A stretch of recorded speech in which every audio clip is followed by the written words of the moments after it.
Donc Pierre-Antoine Plaquevent vient de nous rejoindre.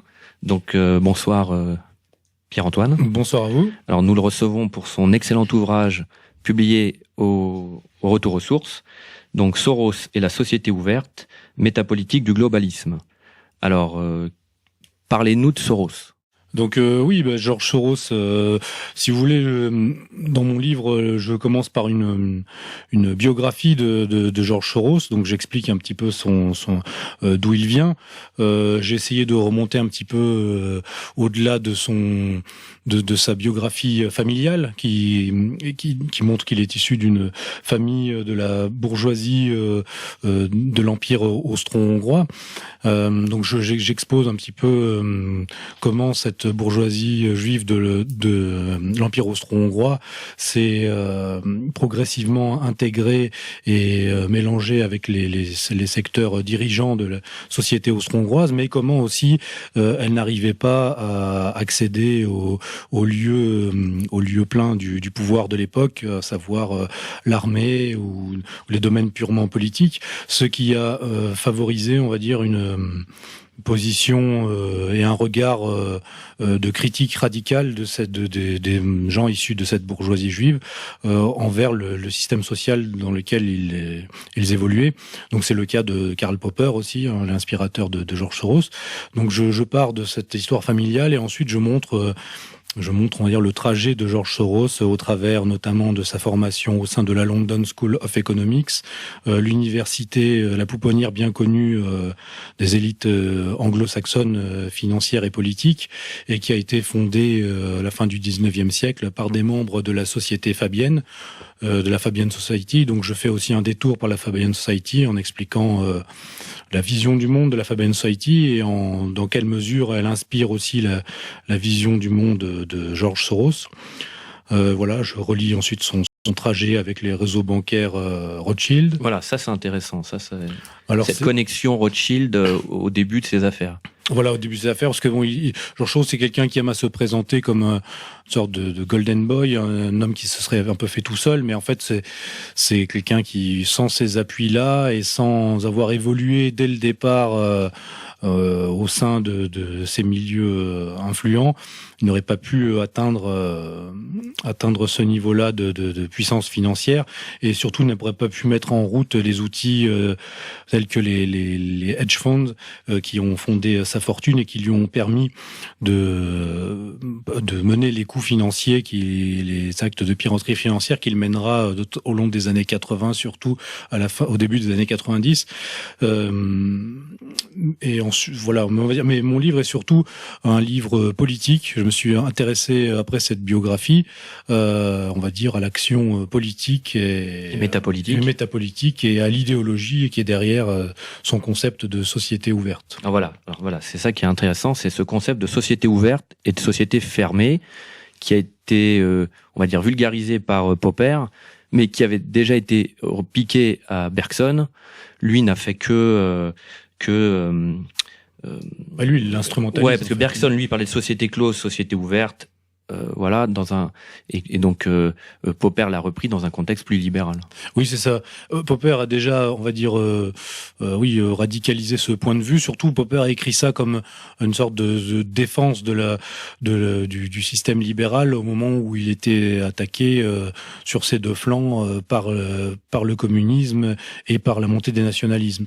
Donc, ce que va faire Soros, c'est qu'il va utiliser un petit peu les concepts de Popper, il va les radicaliser. Il va vraiment en faire un outil dialectique pour mener ses actions d'influence et de pénétration au sein des sociétés.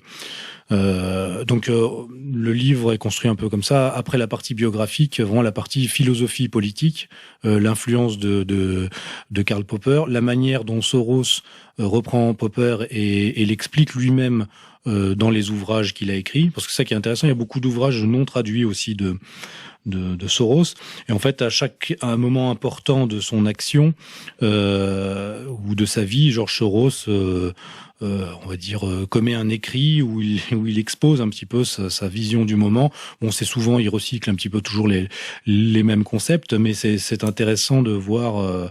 Ça permet de comprendre un petit peu sa philosophie politique qui est assez succincte finalement, mais qui est en fait un outil métapolitique justement assez efficace. Voilà pour l'essentiel de comprendre qu'en fait, parce que beaucoup disent oui, Karl Popper était critique du socialisme, du totalitarisme, mais en fait, en étudiant ses écrits et notamment les écrits de Soros, j'en suis arrivé à la conclusion que ces gens-là sont critiques des méthodes du communisme, mais finalement pas tellement des fins dernières, qui rejoignent un petit peu les objectifs de la société ouverte, c'est-à-dire l'internationalisme, la fin des frontières. Simplement, c'est dans la méthodologie, comme je l'explique aussi, Karl Popper est l'un des pères de l'ingénierie sociale, mais ce qu'il appelait l'ingénierie sociale progressive, c'est-à-dire par palier, et qui reprochait aux soviétiques d'avoir mené une ingénierie sociale trop brutale, en fait. Donc tout ça se traduit donc en 79 par la création de l'Open Society Institute, oui, qui se transformera plus tard en Open Society Foundations. Voilà. Donc, faut rappeler que l'Open Society Foundation, c'est 49 bureaux dans 43 pays, c'est 1600 employés. En Europe, ils ont des bureaux en Grande-Bretagne, en Belgique, en Espagne, en Hongrie, en Ukraine, en Pologne, en Moldavie, en Bosnie-Herzégovine, en Albanie, au Kosovo, en Serbie, en Arménie, en Géorgie. Que leur budget 2018, c'est 1 milliard de dollars. Que les dépenses totales estimées sur 33 ans, c'est 14 milliards de dollars, donc ce n'est pas rien. Voilà, et que le budget consacré à l'immigration est passé de 30 millions de dollars à 63 millions de dollars.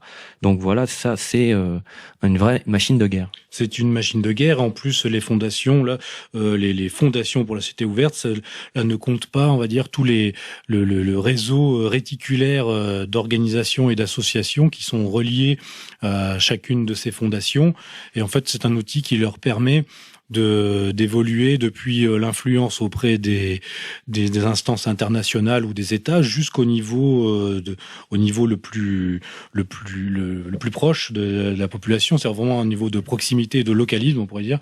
Et on est vraiment dans ce que certains appellent le glocalisme, c'est la convergence du global et du local, puisque l'Open Society finance autant des ONG de passeurs que aussi tout ce qui est les No Borders et les associations qui soutiennent les militants pro-migrants.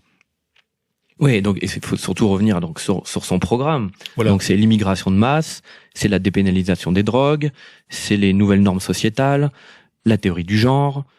Et bon, et ça se concrétise par les révolutions colorées, quoi. Voilà, et c'est ça. Vu l'étendue de ces champs d'action, je me suis concentré sur quelques vecteurs d'influence principaux, parmi lesquels ce que j'appelle les armes d'immigration massive, les changements sociétaux comme le militantisme et le lobbying en faveur de la légalisation des stupéfiants, les militantismes en faveur de de l'extension de l'euthanasie aussi, l'influence de Soros dans les médias, notamment les médias américains, et effectivement les techniques de changement de régime. Voilà.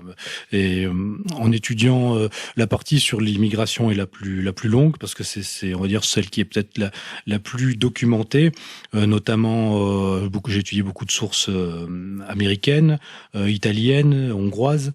Donc vous l'avez rappelé, effectivement, c'est un budget pour l'année 2018 de 60 millions de dollars, mais aussi de 500 millions de dollars dans des crédits auprès de sociétés qui s'engagent à suivre l'agenda de l'Open Society en faveur de l'emploi des migrants. Donc on arrive à quelque chose qui est supérieur, par exemple, au budget de Frontex, le groupement qui est censé assurer la protection des frontières de l'Union européenne. Budget qui était, je crois, pour 2017 de 300 millions d'euros. Donc on a un outil, Soros aime se faire appeler un homme d'État sans État. On est dans quelque chose de cet ordre-là. Alors moi j'avais une question sur la France. est-ce qu'il y a, je sais pas, parce que là on cite qu'il y a des bureaux dans plusieurs pays d'Europe, mais la France n'est pas citée. Alors, est-ce que par rapport à vos recherches, est-ce que vous avez des précisions un peu plus sur la France ou... peut-être des personnalités plutôt, comme par exemple, Jacques Attali, clairement, et qui aussi est un laudateur de Soros. Alain Minc se vante cette semaine dans Le Point d'avoir très bien connu Soros. On retrouve d'ailleurs Jacques Attali et Alain Minc, on en a parlé dans la première partie de l'émission, dans l'entourage d'Emmanuel Macron, et avec des personnages qui étaient au cabinet d'Emmanuel Macron et qui, quelques semaines avant le lancement d'En Marche, sont partis rejoindre le Soros Fund Management. Et puis il y a ce socialiste là qui a pensé toute la politique d'immigration du Parti socialiste, Patrick Weil. Patrick Weil. Oui. Voilà, qui est cofondateur du média Street Press, qui est un des points de relais de George Soros. Je dirais pas sur la partie financière comme Attali ou Minc, mais sur la partie sociétale. Oui, sociétale. Et il y a aussi des personnages comme par exemple, il y a récemment William Bourdon, l'avocat de l'ONG Sherpa.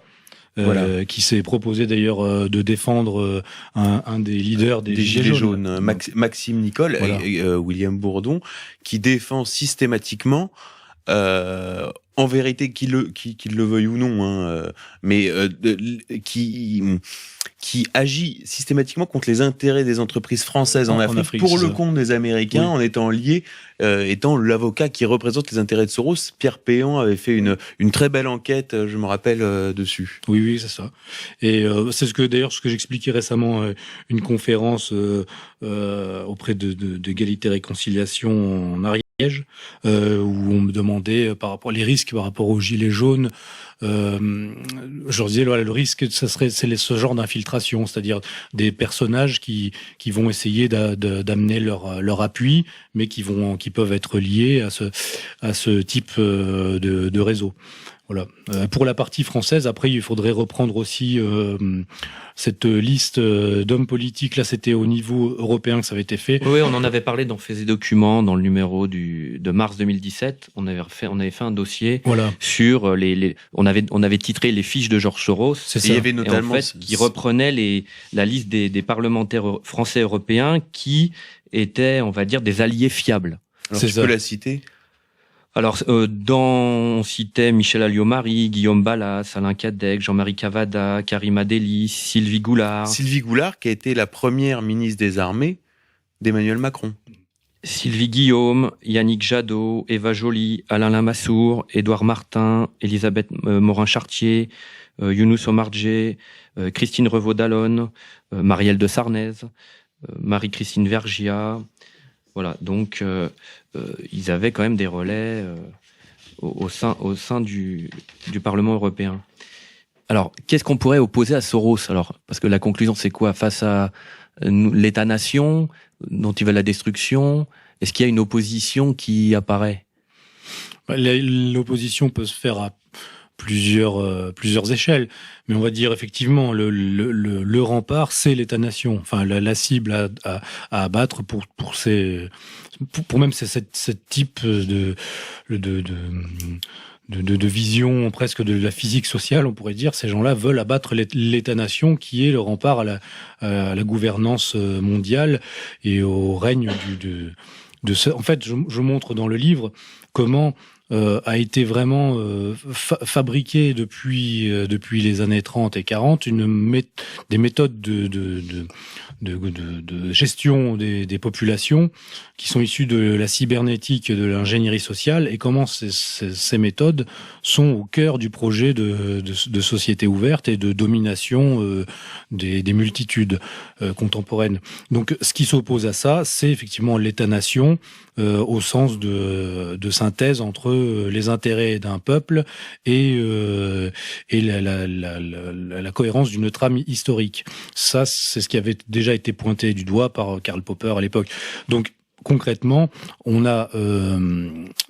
on voit que en Russie, les ONG de Georges Soros ont été maintenant pointées du doigt et interdites à partir, malheureusement assez tardivement, uniquement en 2015, ce qui montre la puissance même financière qu'il avait dans ce pays, qui empêchait aussi la Russie de s'en débarrasser complètement. En Hongrie, il est maintenant complètement en difficulté. Aux États-Unis, il est combattu par l'administration Trump. Les réseaux Soros sont au cœur du combat permanent contre Trump et son administration. Donc assez logiquement, et moi j'analyse même la crise actuelle en France sous ce biais-là, la base de repli naturel du projet de société ouverte, c'est en fait l'Union européenne et précisément le couple franco-allemand avec des gens comme Macron, Merkel qui est directement sous influence sorosienne, notamment par le plan sur l'immigration qu'elle avait proposé, qui est inspiré du plan Soros qu'il avait lui-même proposé en 2015. Donc je pense que là, ce qu'on a en ce moment, c'est ça, la pression va être mise au maximum sur la France. On voit, quand on lit, on voit les dernières actions qu'a enchaîné Macron, la conférence de Paris sur la paix, la signature du pacte de Marrakech, bientôt le traité d'Aix-la-Chapelle. Quand on lit le traité d'Aix-la-Chapelle, on voit qu'il est totalement d'inspiration. Il ne s'agit pas de faire une France-Europe puissance. Il s'agit de faire vraiment une intégration française et allemande dans une région de la gouvernance mondiale, dans un esprit onusien. Et au niveau de l'opposition contrôlée, on voit aussi les réseaux Soros. Dans l'opposition à Emmanuel Macron, opposition contrôlée, on voit les réseaux Soros s'agiter avec notamment Raphaël Glucksmann, qui est un agent sorosien. On n'en a pas parlé tout à l'heure sur les relais au niveau de la France, qui a été hyper actif sur le dossier géorgien pour le compte de Soros, et qui aujourd'hui en France essaye de chapeauter un espèce d'embryon d'union des gauches. Oui, c'est la gauche Glucksmann, ça va être. Mais ce qui est intéressant, c'est que malgré tous les milliards qu'ils peuvent avoir, au bout d'un moment, il faut quand même avoir une prise sur la société réelle.